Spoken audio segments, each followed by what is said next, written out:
All right, well, thanks everybody for showing up today. Thanks for the students. We have Bruce on here too, another UCLA faculty guy. And then most importantly, the panel speakers today. Thank you for, it is Friday afternoon in the summer. So it says a lot about you guys as well as the students to all be here today. So thank you so much. I think what I'll do is start with some bios, and then I'll get into some questions that I have written down, as well as like whatever anybody else has. Just feel free to chime in via either the chat or just unmute yourself. We have a small group, so this should be fun. So let me start with some bios here. The four speakers we have. So first we have Meghaan McCoy, who's an assistant professor at Kansas State University and director for the Personal Financial Planning Master's Program. Her research interests focus on financial therapy, financial well-being, and diversity, equity, and inclusion. Her research has been published in top-tier mental health, human development and family science, financial counseling, and financial planning journals. Dr. McCoy is on the executive board for the Financial Therapy Association. She is associate editor of profiles and book reviews for the Journal of Financial Therapy. Although not practicing at this moment, Dr. McCoy has extensive clinical experience working with individuals, couples, and families. Most notably, she had the chance to work at an integrated clinic practicing financial therapy alongside financial planning graduate students. She's been featured on financial well-being as a financial well-being expert on recently the Today Show, which was really cool. There was like a section on financial infidelity, right? I think was the thing, which was really cool. NPR, BBC, the Wall Street Journal, and many other media outlets. Also, Meghaan Lurtz is a professor of practice at Kansas State University, where she teaches courses for the Advanced Financial Planning Certificate Program. Also a lecturer at Columbia University, where she teaches financial psychology, and an undergraduate adjunct professor through the University of Maryland system in their CFP program.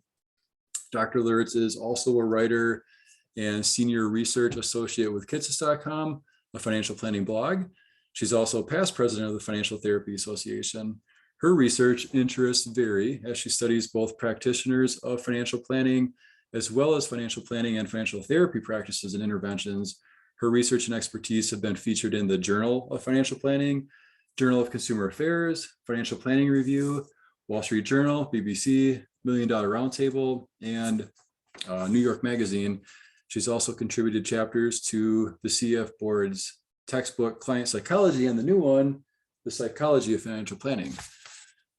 We also have Dr. Kathikota, who joined CFP board recently as head of research just in May of 2022, where he leads the organization's research enterprise and develops and executes CFP board's research agenda. Dr. Kathikota develops and conducts studies to examine client outcomes for the public, creates research to identify industry trends, leads business intelligence at CFP board, and develops new research and resources for CFP practitioners. Before his appointment at CFP board, Dr. Kathikota has also been a financial planning practitioner for 17 years, working at a large regional firm for 3 years, and then his own for 14. He has provided consulting services to financial technology companies like Bento, Income Lab, and PFIN. He was also a partner in the data science firm Data Tactics, where he provided data science consulting to government organizations, nonprofits, and small business. In addition, Dr. Kathikota has taught financial planning and wealth management courses also at Kansas State, University of Georgia, and Columbia University. Dr. K is a Tillman Scholar and veteran of the U.S. Army. He holds a Master of Science degree in Predictive Analytics from Northwestern University and a PhD in Financial Planning from Kansas State University. And last but not least, Dr. Seay is department head and professor of personal financial planning at Kansas State, where he oversees and teaches in the CFP board registered undergraduate, graduate certificate, master's, and PhD programs. He currently serves on the CFP board of directors and was the 2020 president of the Financial Planning Association, the principal membership organization of certified financial planner professionals. His research focuses on borrowing decisions, how psychological characteristics shape financial behavior, and methodology in financial planning research.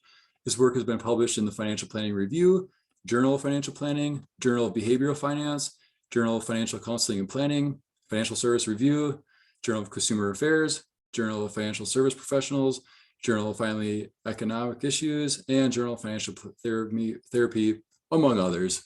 I think we got pretty much all of them in there.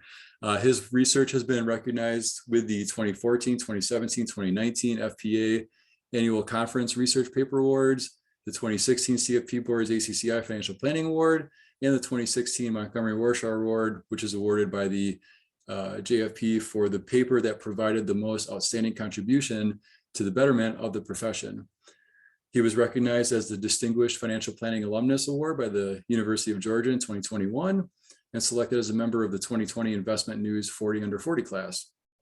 Dr. Seay received his PhD in housing consumer economics with an emphasis in family financial planning from the University of Georgia, and is also a pretty damn good pickleball player.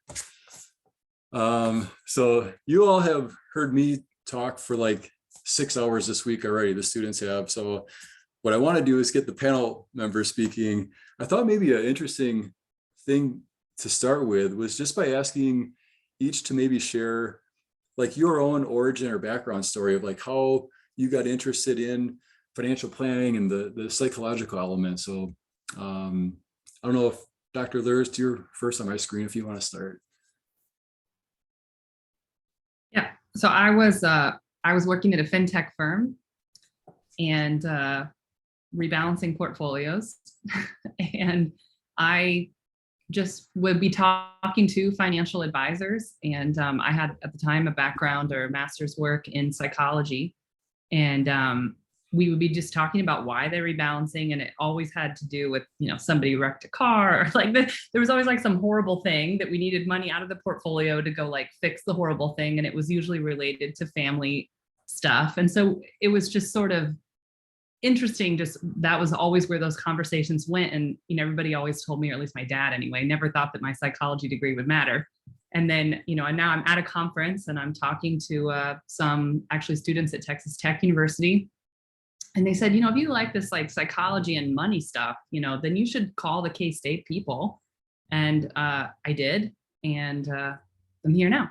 So I found my tribe, just sort of a happenstance sort of thing. A professor at Tech knew Dr. Archuleta and Dr. Luter and got me in touch with them. And I signed up for the master's and thought, oh my gosh, I love this stuff so much, and migrated towards the PhD so that I could be not just reading all the great research, but actually participating in the research.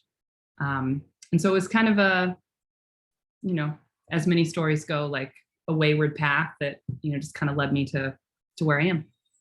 That's awesome. Wow. Yeah, thank you for sharing. How about Dr. McCoy? What is your background story? Yeah. So I went to school. I always knew I wanted to be a therapist. I was like the little girl in Charlie Brown who had like her therapy stand when she was 8. That was me. So I was, after my master's in family therapy, I was working in a private practice setting and felt like I needed more skills. So I mistakenly went into a PhD thinking I would learn how to be a better therapist. Got to my first semester of all these stat and theory courses, and I was like, oh my God, I'm going to drop out. And then just by happenstance, the financial therapy conference came to town. And honestly, the main reason I went is that they let us, including me and Martin, were in school together at the time, they let us in for free. And so I was like, well, it's free, so I'll go. And I saw a live demonstration of financial therapy, which is how we define it as a financial planner or a mental health professional looking at the intersection between thoughts and money and behaviors and things like that. And I saw it and I go, oh my gosh, my clients need this, but more especially I need this. So I decided to go down a path of financial literacy. At that point in time, I had 6 figures in student loans and did not even know where they were being held at, did not know even how to pay. And then one of my faculty members accidentally signed me up for Capstone instead of financial counseling. And I jumped into Capstone and survived and never looked back. So wow. Sorry. That's interesting. You were studying financial literacy, then also had high student loans at the same time. Oh, I did not know anything about money when I started this journey, but I'm really glad how much going on a journey of financial literacy helped me, not only financially, but relationally and emotionally and all that intersection. I mean, it helped me so much that I can translate to helping clients that way too. Right. Yeah. No, that's awesome. You can tie back to your own experience of, yeah. Yeah, being an idiot. Yeah. How about you, Dr. K? I know you started in the Army. I've always wondered, how did you? Yeah, I don't have a cool origin story. Most things were accidental as it happens. When I was in college, I thought I wanted to be a biochemist, and it turned out that I hated lab work. And so I had whatever crisis, crisis is an 18, 19-year-old, but I did one of those tests, and they said you should be the top 9 things that of careers I should be were all in the medical field. And I had no desire to go into the medical field. And number 10, which is all they give you, they only give you the top 10. Number 10 was actually financial planner. And I thought, oh, that sounds pretty cool. It took me a long time to get there. Serving, we had a war, we had, attacks on the country and a war and stuff, but eventually I got to be a CFP. And then when I started my own firm, in 2008, I don't know, November, right around the time the financial crisis hit. So again, by accident, because I just would accept anything that walked in the door. You need a mortgage refinanced, I can help you with that. Somebody came in and needed divorce help. And so I ended up working on this divorce case. It built up a little bit of a reputation, but then, realized that the whole divorce landscape is awful from the legal standpoint. It's like they don't know what they're doing. They're operating it like it's a criminal case, and we're dealing with families here. And so I fell into this collaborative divorce, which is you're involved with 2 attorneys who are trained in counseling techniques. Usually, in the more expensive cases, we'll have coaches who are mental health professionals, and then we usually have a child specialist if there's kids involved, and so then there's the financial person. And so I learned just from listening to them and realizing that these problems persist when people stay married, and it doesn't make sense to we should be pulling this into our practice. So I'm always behind everybody, right? Like the collaborative people were doing the stuff I was telling them, the lawyers they needed to do. Psychologists and financial therapists were already doing this stuff. I thought I had this great epiphany. Turns out it was already being done. I guess I don't know how to Google very well, but anyway, that's kind of how I got into it. I realized that, most of what we do, excuse me, has to have a therapeutic or an element of understanding yourself and understanding the client. So that's kind of how I got here. That's awesome. Wow. How about Dr. C? I don't know. I guess I know that you have, came from Georgia, and then, Yeah. but yeah, I'm curious how the interest started. And Yeah. So it's interesting. It all started back, I was an undergraduate and doing miserably. The semester before I found financial planning, I had a 1.33 GPA. So it was very much floating along. And I missed the deadline to apply to the business school. Who knows if I would have gotten in? Probably not. And I went to see an advisor because I'd heard about consumer economics. And in that meeting, they had just started the financial planning major, and I got filtered over there. And it's really interesting. You find your passion, and pretty much straight A's from there all the way through the through the PhD. But when it comes to the behavioral side of financial planning, I was economist type training, right? You try to figure out what's rational and you get people to do it. But I was a TA, and I had the opportunity just by happenstance to be the TA for Elizabeth Jatan, who's a past president of FPA that for whatever reason was adjuncting, and she taught a capstone class, not the one Meghan took. She would have liked this one better. I was in that class with Meghan when she was in capstone, but we did the whole plan, but she really only cared if the recommendations were reasonable. She really focused on how recommendations were made, what was the language that was used, would the client be able to understand what was being said, and that kind of blew my mind, the concept of framing, the concept of actually trying to understand, convey in a way and understand what's going on in the client's head. And so then I got here, and then I was lucky enough, Sarah Acevedo, Dr. Acevedo, who's now at Texas Tech, she was a student here, and had this passion for positive psychology. And it's kind of crazy to see how that went, really focused on well-being and how to move people to thrive. She is she's the godfather of that movement, but I am glad to be around and support that. Yeah, that's awesome. I think I saw just recently, did she get appointed as the director of, Texas Tech? Yes, she did. That's awesome. That's really cool. So Eric, yeah, CFP board wants us, Texas Tech wants us, K-State, yeah. Yeah, that's funny. Oh man. Well, that I think tees up an interesting question. When we talk about like different skills as planners, skills and like knowledge that we could acquire to help working with clients in this realm of psychology, is there anything that comes to mind as like, man, if we had to like maybe develop a course around it that would be the most helpful? Is there anything that pops into your mind that would be on the short list of that? Yeah, something that's been on my mind a lot is helping planners recognize financial anxiety. That we did a study recently, and financial anxiety was dramatically higher than I thought in financial planning client sample. And so as a planner, recognizing that if you are anxious or stressed or worried about money, you're not able to process information as well as clearly. And so being able to see, oh, my client's anxious, let me slow things down. Let me get like the Carl Richards napkin drawings out instead of getting a long, complicated spiel, because they won't be able to process the complicated thing. So I think that's a really cool way that client psychology can really help financial planners. So by tuning into a client's financial anxiety to recognize. Yeah, maybe go slower, maybe simplify, maybe figure out the source of the anxiety instead of going straight to the plan. Those are really good tricks to make them trust you and feel more supported by you. I like that. Yeah. I know Dr. Lurtz had given a recent talk at the Broadridge, am I saying that right? The Broadridge thing, on kind of a similar thing with like way to connect with clients. Is there there's got to be some crossover there? Is there things that stick out to you that would be helpful skills for planners to have? I think that this is going to sound kind of weird, but like I wish that more financial planners, or just humans, doesn't even have to be financial planners. I wish that humans know more about the trans-theoretical model of change.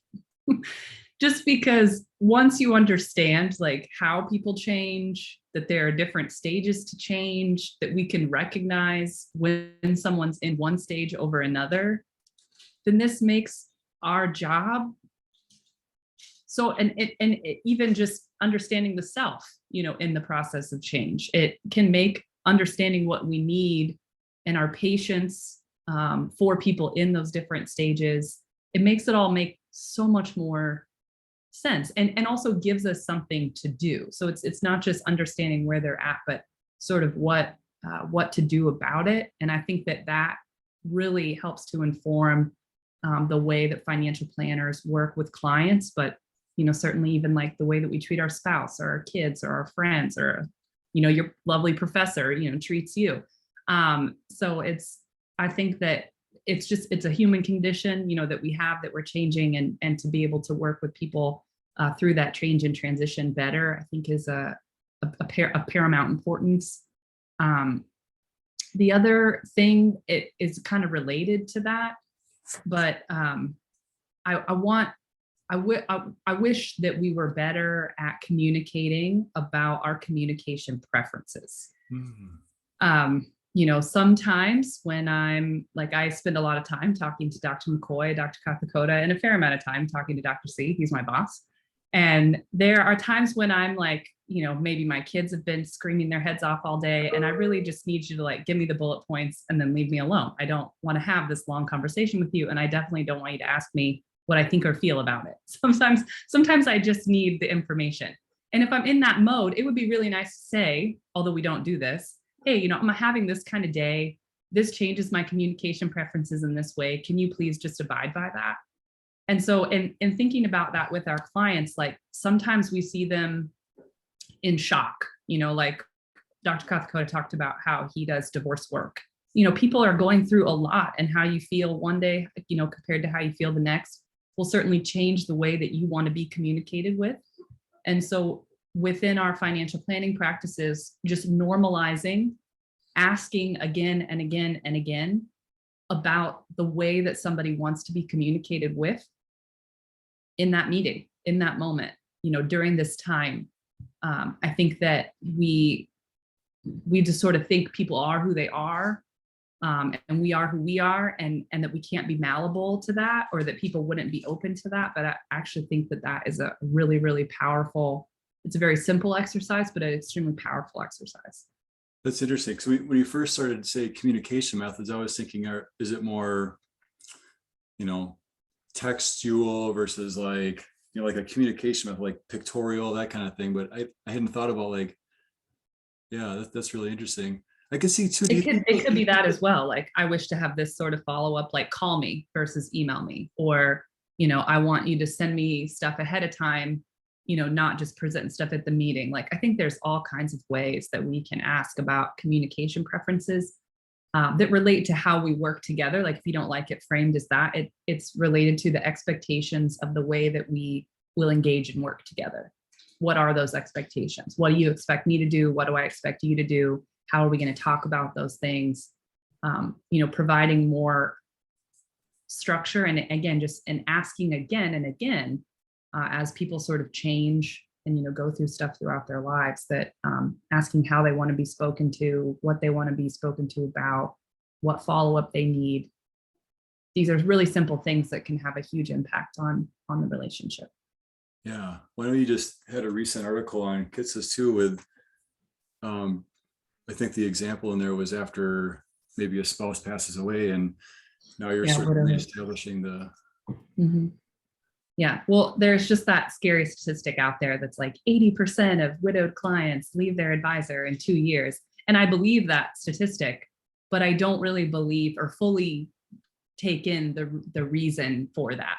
Certainly there are crappy advisors out there, and you should leave them. But there's other statistics out there that say that 90% of financial advisor clients remain clients for more than 10 years. And so the two don't line up. The two statistics don't line up perfectly. And so I think it's more of a communication.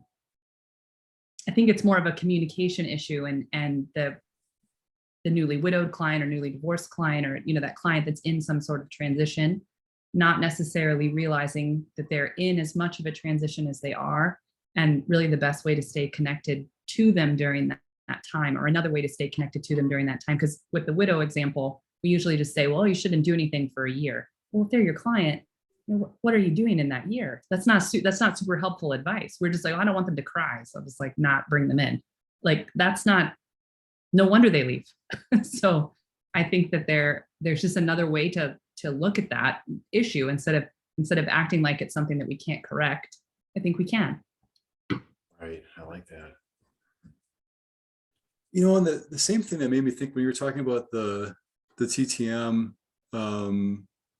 was this idea. I think it's maybe one of our common frustrations as financial planners is that we give advice, which is what we think that they paid us to do. And yet there's a frustration that at some point they don't implement that advice. I don't know if anyone wants to, Dr. McCoy, I know you got to get going. If you want to chime in on some thoughts on why that might be, if that's related to some of the things that you're mentioning.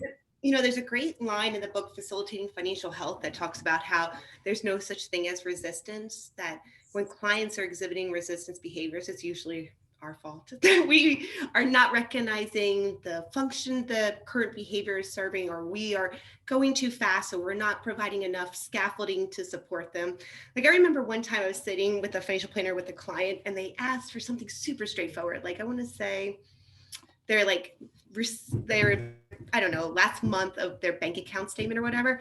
And the client's eyes just got so big. And granted, this was a while ago, so technology wasn't as it was, but they didn't know how to do this very simple thing. And they were not going to express that because they felt stupid saying, I can't do this simple thing. So they were just about to not show up. They were just about to not bring the form in. There was going to be all this quote unquote resistance behavior because they didn't know how to do it. So I think us recognizing that resistance isn't them them being bad or them not wanting to follow through, but rather a reflection of us missing something and trying to be a detective to find a way to support the client better is the key goal there. I like that. Yeah, it's the breakup thing, right? Like it's not you, it's me. that's funny. I like that. What about Dr. K? You've sat in front of clients for a long time. Is there things that pop into your mind? Well, I think, one of the things that I think a lot of people have to get over is, we have this war in the industry and this perception that sales is bad, and that being good at sales is this really bad thing. You're supposed to be helping people, you're not supposed to be selling them. But the skills you learn if you become a good salesperson are very similar to the skills that you would have communicating with clients about their needs and then getting them to commit to something, right? Like if you're trying to get them to do something, that's what salespeople do. They get you to buy something, right? So those skills are sort of necessary. One of the other things I think is really huge that I think I pulled this from my collaborative divorce training is, and this is in the Psychology of Financial Planning book and probably all the other books that Meghaan have written. But talking a lot about nonviolent communication. So when we think of nonviolent communication, we're usually thinking like just aggressive language. But people are afraid of talking about finances. I mean, people still, there's been a taboo around talking about finances especially in this country, for years. People don't like to disclose salaries. People don't like to talk to their kids about money, and that's changing. But a lot of that is it can put people on the defensive, and so the more reflective you can be, the more easing people into the conversation, making it okay to talk about it. I mean, the thing that I say at every client meeting the first time I meet them is, tell me about your situation. If they start talking about finances, I just say, well, no, just tell me about your life. Tell me about what's going on with you. And it's a much more relaxed conversation. They're not like stumbling over, what their mortgage is, how many assets they have. And so making sure that you're reflecting back, what I heard you say is this. And then people feel heard. And if the advisor is listening to them, then they want to tell them more things. It builds more trust, and then they want to implement what you say. So that's kind of been my approach to it. And I can tell you that I was doing better at the divorce stuff than I was at the regular financial planning stuff until about maybe 8 years ago. And I think just because I wasn't implementing those things in my practice, I was being the technical financial planner, which by the way, is necessary. You need to be a technically good financial planner, but you also need to have these skills, and actually, to be perfectly honest, now, being a technically good financial planner includes knowing the psychology of financial planning. Absolutely. Yeah.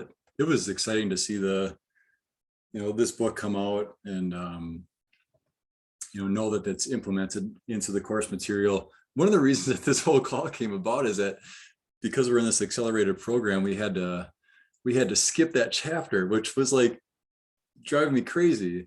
And so that was how this came about. I was like, well, hey, maybe as a backup, we can try to get some leading researchers on here and do it. So that was kind of the background of this. One thing I've been thinking about recently, so I'm going to make this about me, I guess, for a minute, is like in times of this market volatility, sometimes our client activity increases, right? We're either getting inbound calls or, hopefully proactively reaching out to clients. I think there's things we've talked about of like what to do, but I'm wondering also on the flip side of that, is there things that we should not do, things that we should shy away from? And I know Dr. Seay hasn't had a chance to chime in. I'm curious, either from a research perspective or a practical standpoint, things that stick out to you. Yeah, it's interesting. So as a part of my role, I normally visit 20 to 30 firms a year, and just over time have talked to a lot of firms. And It is very interesting. You go to some firms and the markets are volatile and they're super, super busy. And you go to some firms, the market are volatile and they're like, yeah, we had 2 calls. And it all goes to how you've talked to, communicated with your clients ahead of time, what they view as the value of the service that you're providing. For example, if you're an investment advisor and that's your sales point, heck yeah, they're going to be calling you when the stock market is down. But if you're selling financial planning, you're selling long-term success, and you've talked about, hey, look, markets are going to go down. There's nothing we can do about it, but we know what's going to happen over time, and we're keeping an eye on your goals and how is this affecting your goals. You're going to train the client differently. They're going to act differently. And to be fair, there are some clients that just want to look at investments, and sometimes clients are the best fit for you if that's not the service you're providing and the right fit. And it's awfully hard, maybe as somebody that's getting going, to pick the idea about turning down clients, but the sooner you can get to the point where you can turn down clients if they're not a good fit, the better you're going to be, because those bad clients just eat up so much of your time. And they may be good people, but they may not be a good fit for what you're providing and the services that you can deliver. So, yeah. I like that. Yeah. So that's what to do for sure. It's the amount of communication that we have going into it. I've been thinking about that too, from a perspective of, like, if you looked at trading activity, say at Vanguard, it's probably super low because the people that are, opting in to be a Vanguard client are probably more aligned with, long-term trading and or trying, investing. That's probably a similar thing of what gets communicated on the front end. Yeah, that makes sense. For what it's worth, I'll point out that as someone who's not on this call, Dr. Derek Tharp, who's one of my colleagues at the Kids or the Nerds Eye View, kids.com platform, and also a graduate of Kansas State University, and he's worked with Dr. Kothakota, myself. He's also worked with Dr. Seay. He's done a lot on abstraction and just like what are clients, what does a Monte Carlo mean? Like how do people understand that? What is probability of success? What is probability of failure versus what is probability of just having to make a change, and then the magnitude of that change. And so, when clients are, if we can talk them off the ledge emotionally, great. But if there's still going to be certain clients that are like, no, like, what does this really mean? I need to see the numbers.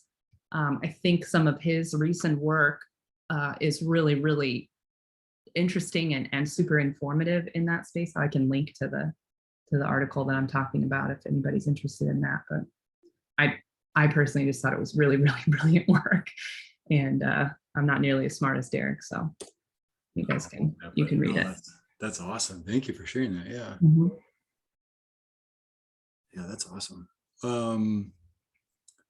Let's see. Let me think of some other questions here.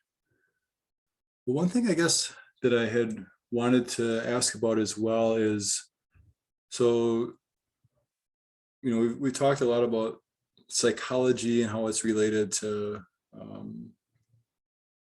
our job as financial planners. I wonder if it would make sense, since we have two folks at the CFP, to talk about maybe jobs, trends, whether it's from an education perspective or in the industry. If I know that's kind of a broad question, but if there's anything that pops in your mind. Well, I also think Dr. Lurtz probably has some insight into this, because they do a lot of industry type stuff over at Kitses. So she's probably got some insight. I mean, I think most of what I could add to the industry landscape is, there's more and more people opting in to take the CFP exam. We'd like, if we, of course, at CFP board, we'd like it if everybody had a CFP. But I think, we're the scare of the robo-advisor is over, right? So I think there was initial kind of fear around it. I mean, even I think I remember when I first started seeing the Betterment and Wealthfront ads, I got this little gut feeling that things were going to be bad. But I mean, that's kind of changed. We realized that they can't do what we do digitally. I mean, they can enhance or provide very basic services. So I think you'll start to see more of a shift of, partnership between, human advisors and technology, either technology firms or just advisors learning how to use some of the technology. And hopefully we'll have a little bit more shift to more, as the head of research, my hope is that we're going to go to more evidence-based practices, right? So we have a lot of rules of thumb in this field. One of the ones that I'm working on right now is deals with emergency funds. I mean, you've all either recommended this or read it in the textbook. It's either somewhere between 3 and 9 or 12 months of income that are expenses that you need to save, and nobody knows what that's based on. So in the investigation, nobody's really. We know what it's based on. It's based on some ideas that have not been empirically tested. And so financial planning is very complicated. And so hopefully what we'll do is we'll be able to assess a lot of these rules of thumb, and we'll be able to create better client outcomes by using scientifically backed practices. So that's kind of where I see the industry going. I definitely hope it goes that way. Fintech is here to stay. There's going to be some form of cryptocurrency here to stay. And that's probably about the limits of my knowledge on the topic. That's awesome. Yeah, I hear you about the robo thing. I clearly remember thinking the same thing, like, oh, well, this is where the industry is going. I guess I'm out. But no, you're right. I agree with you. There's a way of probably using the tools, right, from that we have available to us, and then still being the heart and soul that's helping clients. Eric, I would add a couple of things. So first, whole swaths of the industry are now leaning into financial planning. Here at K-State, a lot of firms or a lot of banks, a lot of individuals that never have talked to us are now leaning in and putting money in to support it, because they want talent. They need financial planners, and they intend to head that direction. So huge swaths leaning in, understanding that you got to provide a deeper level of service to compete these days for clients. I'd also say it's something like 50% of new CFPs are coming from 10 firms. So there is this massive consolidation. If you go back in history, CFPs really started at small firms and kind of grew that way. That is not where the industry is headed. That's not where the vast majority of CFPs are coming from right now. So just something to recognize the trends that are happening. A couple other things.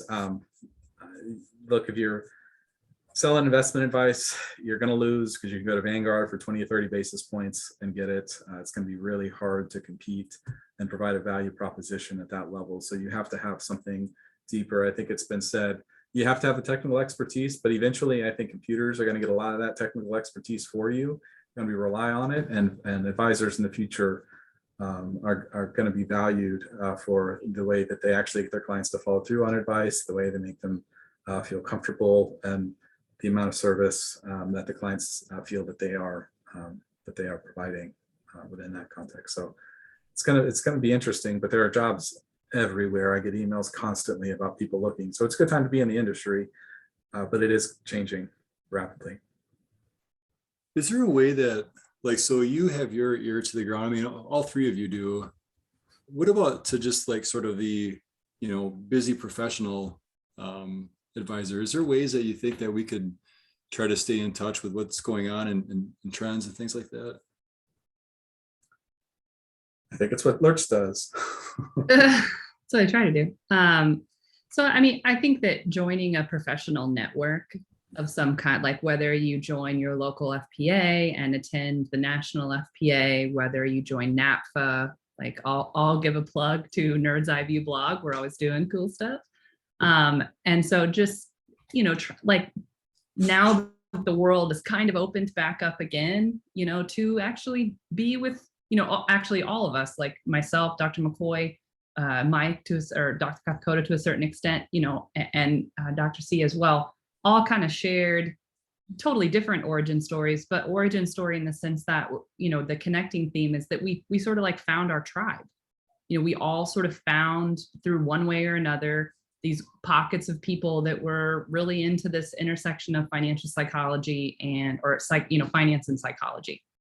And I think that, so if you're a financial planner who has a niche, or you're a financial planner that is younger and you want to start your own firm, or you're a financial planner that's female, or, like there's so many different communities of advisors that, getting connected into your community for whatever sort of support it is that you're looking for, I think is really important. I'm actually working on two articles right now, coming out of some data that we collected on the Kitsis platform on just, advisor well-being. And one of the things that we were looking at was one of the things that I was interested in, it came up a few years ago at the, maybe in 2019, at the CFP board's D&I conference. They covered the topic of covering, which is just like when you hide an aspect of yourself from other people that, perhaps you work with or whatever. And so we measured some of that in our most recent well-being study. And as you might have guessed, people that do a lot of this have lower well-being. And so, finding a way to be connected, finding a way to be your authentic self with clients and colleagues. This is really important for well-being, and I think probably more than ever before in the different ways that employees can exist in financial planning. Like there used to not be staff financial advisors. Like it used to just be eat what you kill, and you weren't paid a salary for that. You earned what you did. But so the types of jobs that we can have, the types of firms that we can work in, the ways that we can work are all changing, as it relates to the way that we work with colleagues, as well as the way that we work with our clients.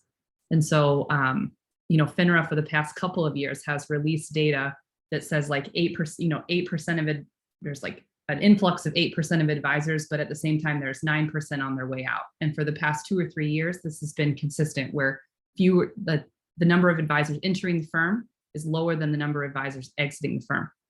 So yes, there's a lot of jobs because we lose advisors every year. That's also, our industry is notorious for having a really high turnover rate within the first 3 years of becoming a financial advisor. And so whether you look at those statistics and think, well, I have tenure in my life, maybe you've been a financial planner for 10 years, you don't plan to exit. Maybe find someone that you can mentor, through the CFP boards program to help that person, stay connected to our industry. I think that we can do a better job of being connected to one another, especially as there are other options than the eat what you kill type mentality. We can do better for each other, and we can do better, I think, for ourselves. And I don't know, that's my little pitch for that. So do you think some of that mismatch of the people coming in versus people leaving is somewhat tied to the well-being piece? Is that part of it? Yeah, I think so. And it's hard to get started. That's like Mike, for example, talked about in 2008, he took anybody and everything that walked in the door. That's normal. And luckily he had people walking in the door. For some people, they don't. Some systems are not, set up as well for that to happen. And I think it can just be difficult to get started. Our industry is not particularly diverse. It's not particularly inclusive. I believe that there are plenty of people that are trying to change that. That doesn't mean that it's great, or correct, or the way that it should be right now. Yeah, I hear you. Sometimes you wonder if some of the firms that say that they're committed to DEI, if it's more of just a marketing thing, or if they're actually doing something, real about it. Mhm. Yeah. I will say, and to touch on that, I think that the industry is changing. I think we're getting a lot of help from universities. So like folks like Dr. Seay, department heads across the country, the folks who run programs are all in on this. And so there are a lot of things we can do. We definitely need to do better, but I do think that the D&I landscape will be changing. So when we talk about the future, I mean, of course, we'd prefer more now. We'd prefer more diversity now, but I think it will be a more diverse field. I think the stakeholders that are, the line planners, administrators, the academics, the academics for sure, we recognize that, a diverse workforce is a profitable and better workforce. So I think you'll start to see that shift, and firms will have to get on board, or they'll be the ones that get left behind. Mhm. Yeah, those are great points. Did anyone want to mention anything about like other board initiatives or plans? I know we've kind of been touching on DEI, some of the research goals. Is there other things that? Yeah, I'll share a little, and Mike, clean me up if you if you would. So when you think about the CFP board, really they sort of have three focus areas. It's to support the development of CFP certificates. That's through programs like us. That's engaging, supporting scholarships. It's a Center for Financial Planning, things like that. So grow the pipeline, and then they need to promote the marks, create awareness, make sure they have value. The advertising campaign is quite a large part where you'll see the ads online, making people aware of the CFP. And then I think the other really important component of it is upholding the standards, which are the practice standards and the process behind that. And so when you look at current initiatives, a couple of things that come to mind. I wouldn't say this is inclusive. Really interested in supporting the growth of students, CFP certificates that funnel through the degree path. It's not saying that we don't love every body that gets the CFP, but it would be awesome if we look up in 15 years and instead of, I don't know, let's say it's 10% of people that become a financial planner got a bachelor's degree in financial planning, maybe it's 50%. And that's really stepping into it being a profession, career of first calling, respected like a doctor, lawyer, things like that. Diversity inclusion is massive focus for the board, whether that's engagement, once again, in scholarships to support access, whether that's talking to folks like me about ways to, like me, as a program director, to create paths. The other thing that I think has to be acknowledged is, Mike, who's here, is the first head of financial planning research at the CFP board, and that's a big investment and a big focus of, okay, we think we know what to do. We have our practice standards, we have our ways to do financial planning, but there's not a ton of empirically driven evidence about what is actually the best way to deliver financial planning advice. What's the actual benefit of financial planning advice? Does it actually benefit you? And investing significant money into trying to answer those questions and coordinate and support the research that's happening organically across the country. But it'd be really cool if we had some central organization and support about priorities. Mhm. Mike, did I hit it?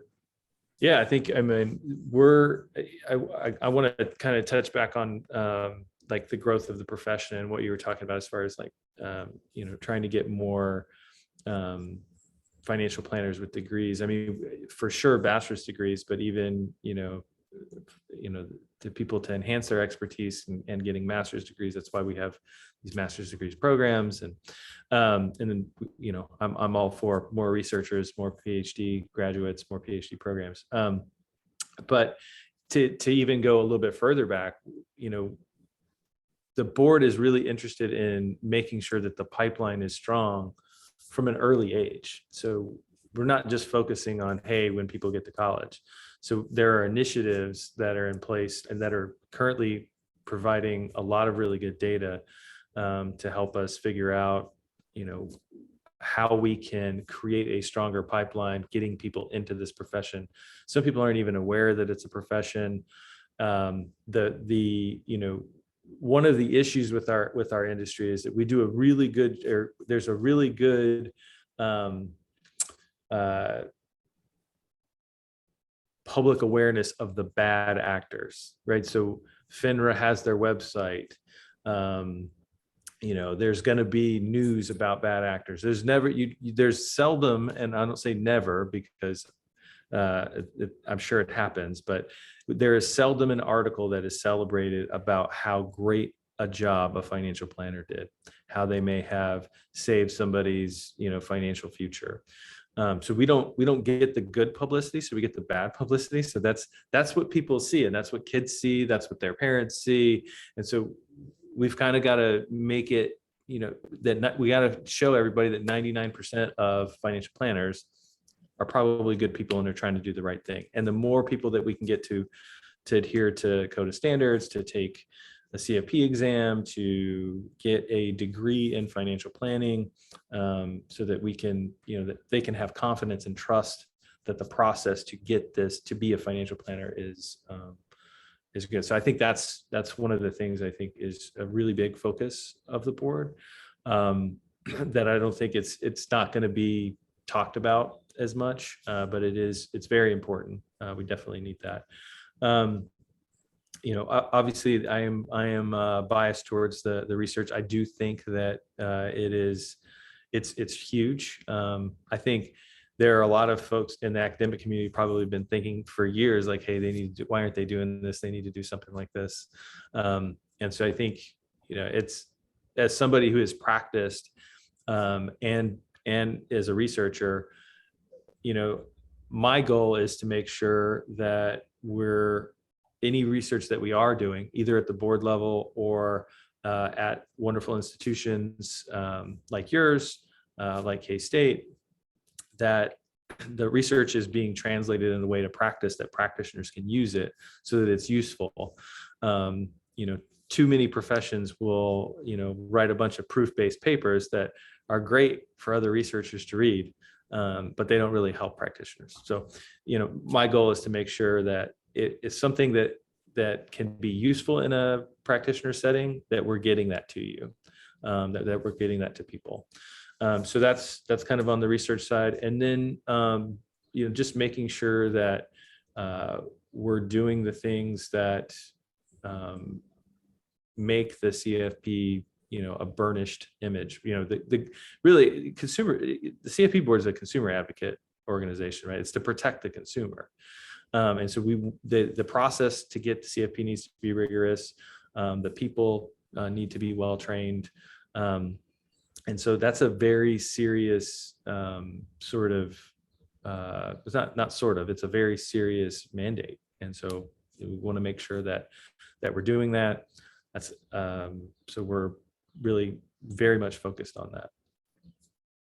One thing I would frame, I don't know if I go as far as to call it a consumer advocacy, but they are a 501c3, which means they exist to better the public. Yes. Just different from a place like 50c6, like FPA, which exists to benefit the practitioner. Profession, Yeah. Practitioner. So that is, thank you for the correction. How about any of the students and or Bruce, is there questions that you guys wanted to chime in? Things that maybe have piqued your interest while we're talking, or? Yeah, one question I have, spoke briefly on the barrier to entry for young advisors or people getting into the industry. What recommendations or advice would you have for someone in our shoes who, studying to get a CFP and potentially creating their own practice in the years to come? So what specifically are you talking about as far as barrier of entry? Like that it's low, that it's difficult? That it's high, that people in our industry, that are just starting out tend to not last The long. failure rate. Correct. Yeah, so I'll speak to that a little bit. And again, this is going to, some of this is going to be a little supposition, and some of it is database, but there is a difference. You kind of have to figure out where you're going to fit in early on, right? There are people who can graduate school and go directly into a high intensity, as Dr. Lurtz put it, eat what you kill sort of arrangement. And there are people who can survive in that environment, but it's not many. And the younger you are, the harder that is to engender trust in, somebody who's got 30 years of life experience on you. But it can be done. So there are other ways to sort of get into the industry. A lot of the firms are starting apprenticeship programs. So you're not going to be going directly into these really, not necessarily going to be going directly into high paying jobs, right? Like super high paying jobs. I mean, it's still we still get paid very well, even at the entry level. So you kind of have to figure out what your personality is and what you're going to be good at this stage in your life. And I know that that is very vague and probably a little unhelpful.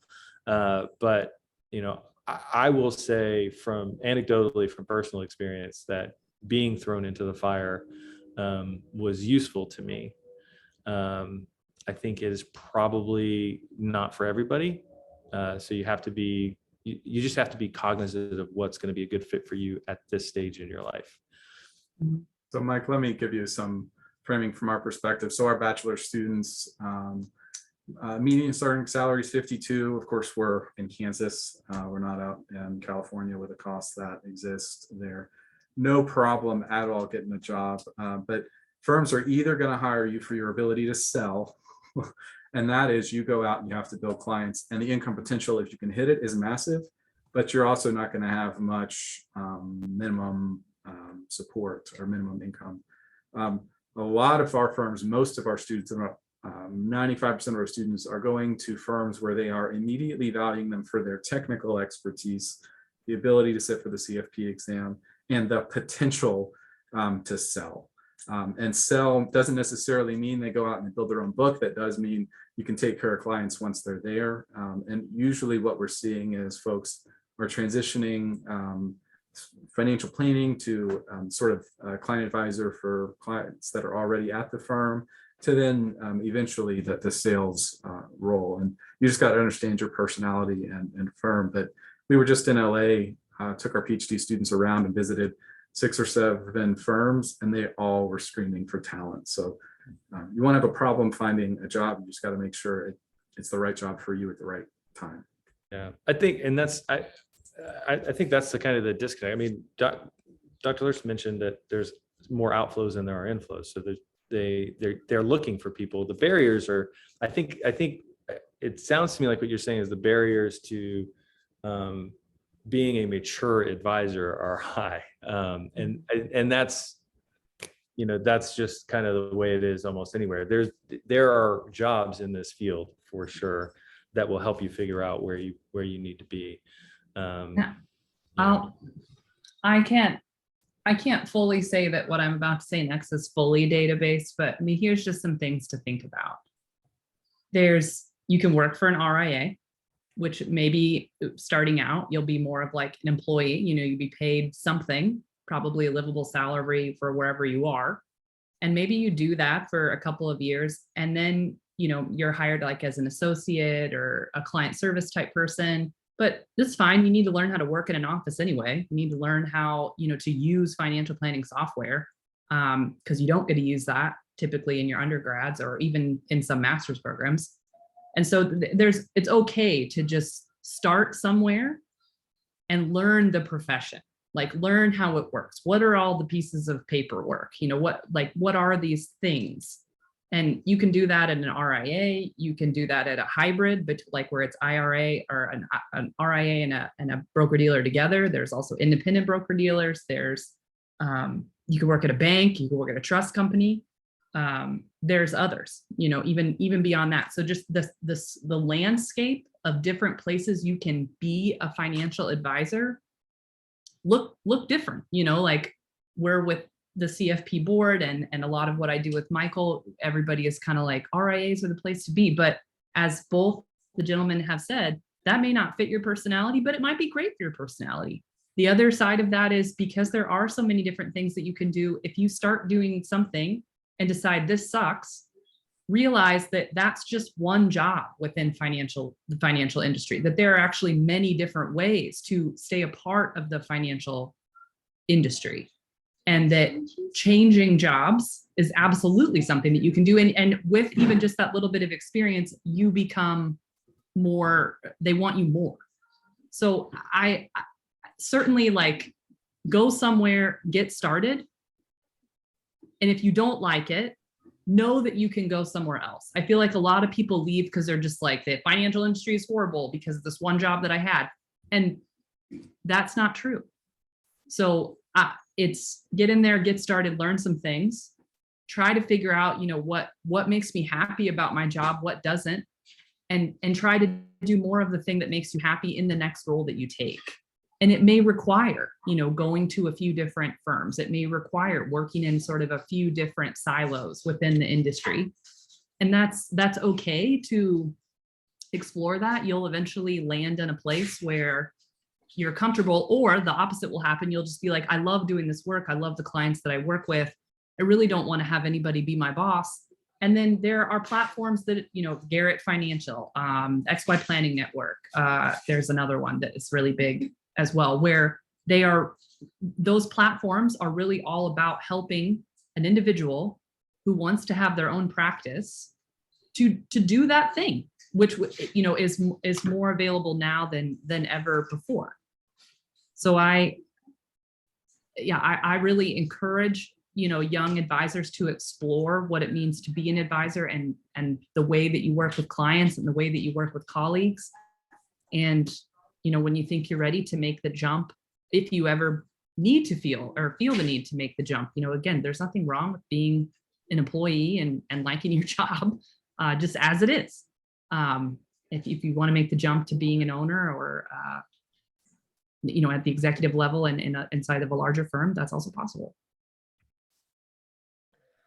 I actually had a question for you, Meghan. So it kind of piqued my interest when you were talking about what are the expectations with the client in terms of, and then also like talking about getting better at communicating the communication preferences. I just thought about my own practice, and I was kind of curious, like, how do you go about doing that? I listened to a good podcast with Kitsy's and Carl about this, and I guess just, do you typically ask, like, how do you want to be communicated with? Is this something that you build up over time? I don't know if you have any good like resources there, but that definitely piqued my interest because it's a difficult thing to do. So people won't really know. They like when you say that to a client for the first time, well, like, explain to me your communicate. They're going to be like, what? and that isn't a bad thing. Just no one's ever asked them that before. If they've been in a therapeutic relationship, it's possible. But if they've never done that before, odds are good no one's asked them. And so it doesn't, if they kind of buck at the question, this is not a bad sign. This perhaps is a sign that you've just really asked them something unique, and that's special. So asking in and of itself is important. Financial DNA and the financial transitionists, they both actually have tools. One is kind of like if you're using financial DNA, there's this like quiz essentially that you can give to the client. You could do that again and again. There's no reason why you would have to use that quiz one time and never again. Oh, no worries, Martin. The financial transitionists, they have a document that if you're going through their training, you receive that. And so I'm not going to like give away the cookies. It's worth signing up for the financial transitionist training. If they have some really neat tools, but their communication preferences one is really nice. But essentially you're asking for just given how you're feeling today, what sort of conversations do you want to have? How do you want me to ask you things? Do you want, really concise information, or can we spend some time brainstorming? How much really kind of do you want to think? And then The other part is, how do they want to be followed up with? You know, do they want an email? Do they want a phone call? Do they want it written down? Do they want stuff ahead of time? And just knowing that that can be fluid, you know, as people go through transitions. I don't know if you're married, but, you know, perhaps you have siblings or something like that, but just how many times I'm married. So, you know, getting into a conversation with my spouse where maybe he's had a bad day at work and it has nothing to do with me, or maybe I've had a bad day at work, it has nothing to do with him. And he says something and I'm just like, whoa, you know, like that. No, don't talk to me like that. But any other day, like he could be like, oh, here's this glass of wine. I'd be like, why? Because I look bad to you? Or like, what's, you know, like, who knows how people would interpret when given whatever's happened that day. And so asking about communication preferences, have my husband been like, oh, you know, did you have a nice day today? Okay, well, you know, would having a glass of wine like add to your day or not? You know, had he said it like that, which he would never do, that's not a normal thing that people say, but we can do that. We can slow down the process and ask, how is this beneficial? Or knowing that you're feeling this way, how is that going to affect our meeting today? What do you need from me to make this a beneficial meeting, given what's going on? You know, put this in context for how this helps us today. I think that just that small thing can be incredibly powerful in your ability to communicate and be communicated with. But the trust building, you know, that goes into that. We think about having lifelong relationships with our clients, you know, having lifelong relationships with our spouse. You know, within spouses, we talk about getting this 7-year itch, you know, everybody divorces and things like this. I think it's the same, probably less time with clients where, you know, we know them for 2 or 3 years. We think we know everything about them. And then we start to take for granted our relationship with them and what we understand. And that, I think, can get us into hot water, especially if they've gone through some sort of transition or even if they haven't. Just, we don't want to take for granted the way that people can change in the relationships we have with them.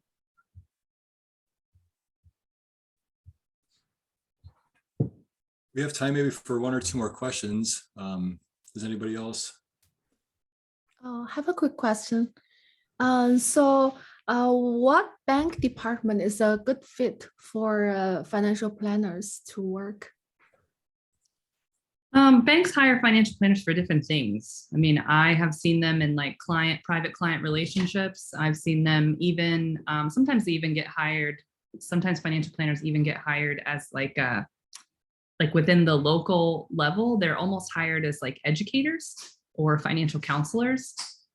You may not get paid as much in this role as you would get paid on like the private client wealth side that banks traditionally have, but I've also seen them get hired there.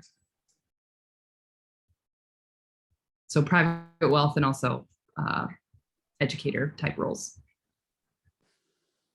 Probably the educator type role more common at credit unions, but nonetheless, it exists. Thank you. Mm-hmm.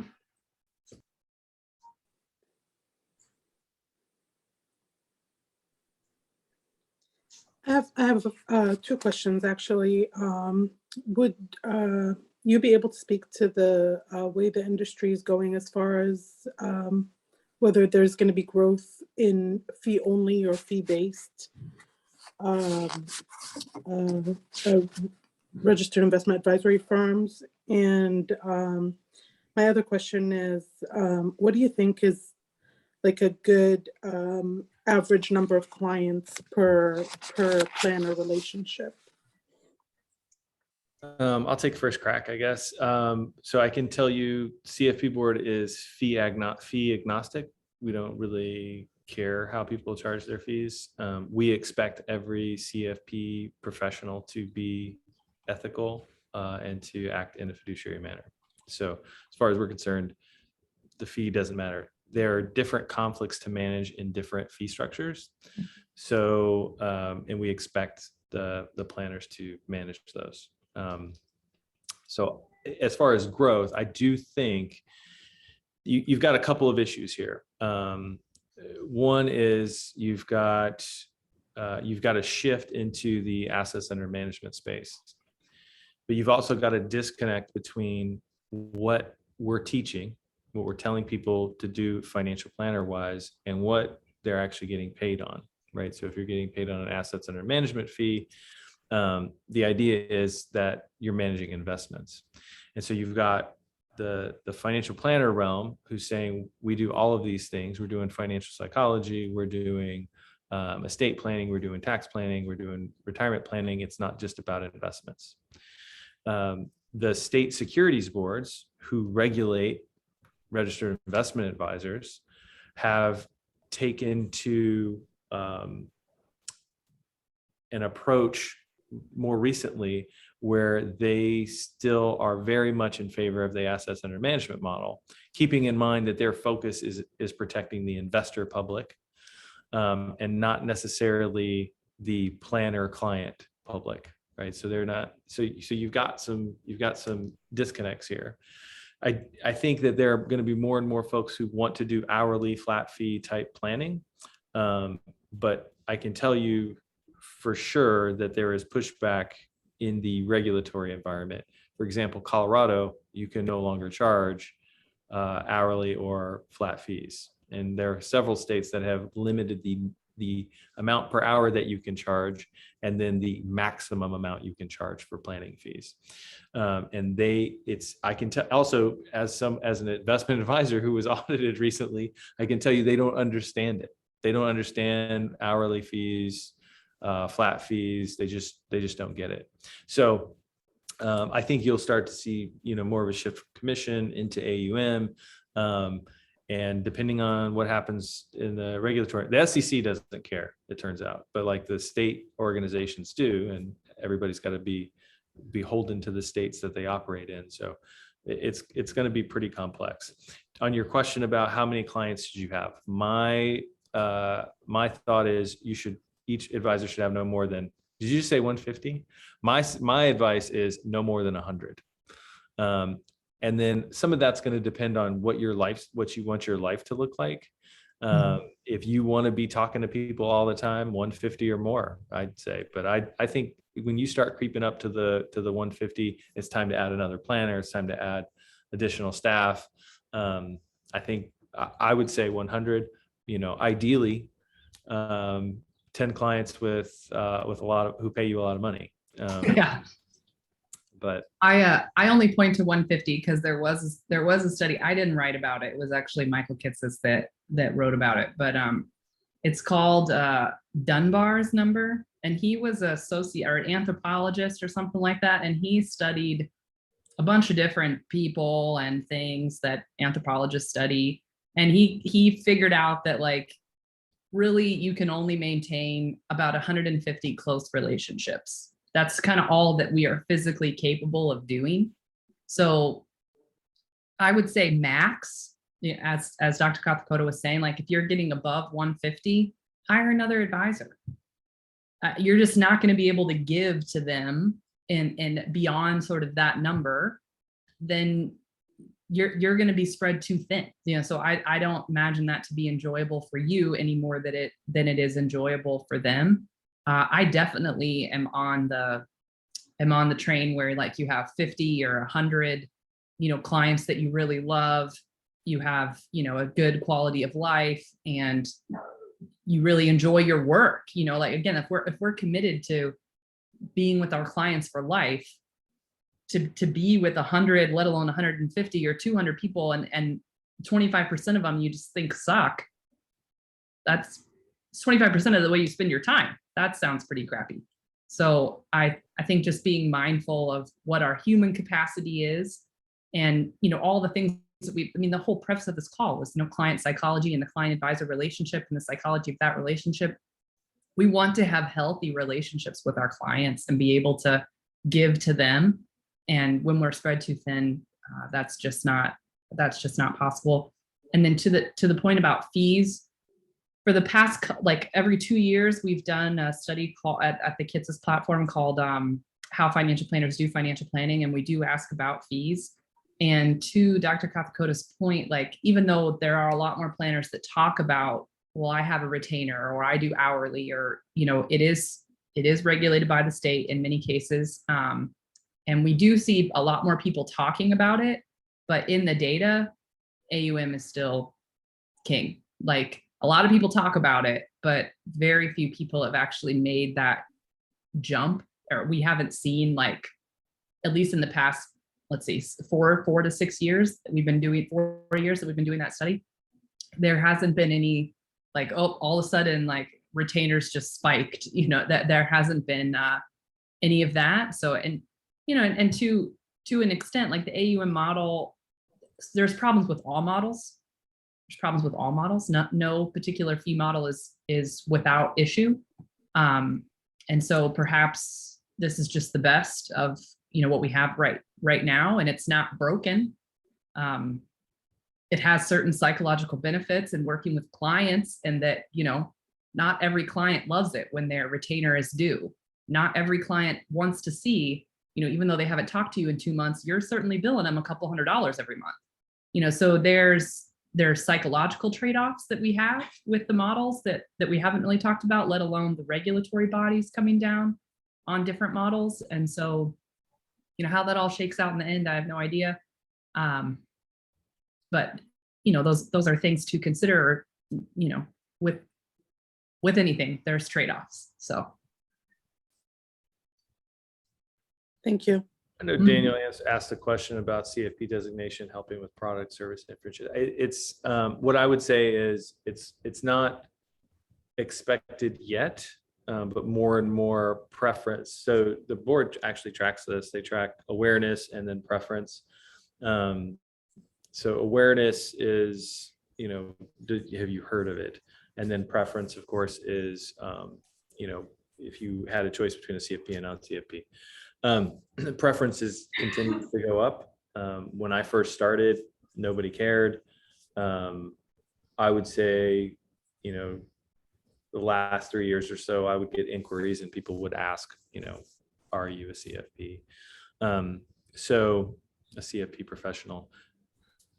I work there, so I have to say it directly. Sorry, no, go ahead. But yeah, that's it. That's all I was saying. I'll say I can't speak to like what the consumers think or feel. There was a study, another one done by Tharp, who looked at titles. So that's not related to the CFP, but it's worth looking at that. It's pretty easy to find if you're like financial advisor titles, and Derek Tharp, it'll pop up. He wrote about it on Kitsis, but he also published a paper on it. So that's kind of interesting and kind of related if you just want to read that. And again, I can't say anything from the consumer perspective, but I can tell you that like in almost every research study that we do, we slice between CFPs versus non-CFPs. And there are clearly benefits to having your CFP, whether that CFPs tend to make more money, CFPs tend to have like different, even the way that they work, looks a little bit different than the way that non-CFPs do. Just all the training that you get, matters ultimately to the way that you run your practice and how you spend your time in that practice. So even if it, certainly there is a signaling, to consumers, but also for yourself, having that knowledge, going through that coursework, connecting the CFP, being a CFP, what is the thing you have to say, Mike? Seeing a CFP certificate. Yeah, you have to. Oh, am I muted? CFP certificate or CFP professional. CFP professional. Yeah, being a CFP professional connects you to a broader group of people, that believe and think the same things that you believe and think. And I think that there's benefit and camaraderie in that, as well. And there's ongoing improvements, right? So the financial psychology book. So it's something that keeps the industry moving forward. I just remember my days from working at a brokerage firm, and these guys are just coasting. Like they're not trying to, they do the minimum CE. And I can tell, so the last several weeks I've been reviewing CEs. Like, so there's CEs that are very clearly okay. There's some that are very clearly not CEs, like if, wedding planning CEs, people will apply for credits for that for some reason.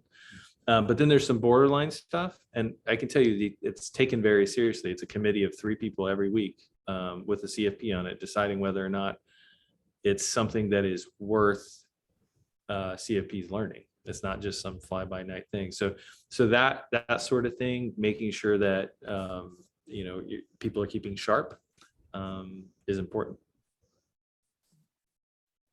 We take it seriously at Kitsus. All the CE that we do and we provide to financial advisors, we get pretty regularly, I'll call it hate email, where the advisors are like, your test is too hard, which our response is usually like, this is master's level work, reread the article and try again. And so, we're trying to hold people to a higher standard.